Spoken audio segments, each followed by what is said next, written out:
Fashion designing এ 82 ব্যাচের একজন শিক্ষার্থী। অনলাইন এবং অফলাইন দুটি সেক্টরে আমি ক্লথিং নিয়ে কাজ করছি বিগত 3 বছর যাবত। আমাদের সকল শিক্ষকগণ অনেক হেল্পফুল এবং কেয়ারিং। আমার ব্র্যান্ডের নাম মিতুস ফ্যাশন।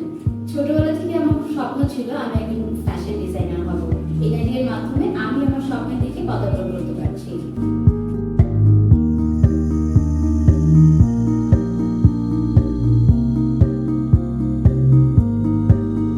আমি এনআইটি কর্তৃক আয়োজিত ফ্যাশন নোভাতে এবার সুন্দরবন প্রজেক্টে টাইগার থিম নিয়ে কাজ করছি। ইলাস্ট্রেশন, ডিজাইন, সুইং প্রতিটি কাজ আমি নিজে হাতে করেছি। আমার ডিজাইনকৃত ড্রেসটি যদি আপনাদের ভালো লেগে থাকে তাহলে অবশ্যই আমাকে বেশি বেশি ভোট দিয়ে বিজয়ী করবেন। আমাকে ভোট দিয়ে বিজয়ী করতে নিচে দেওয়া লিংকে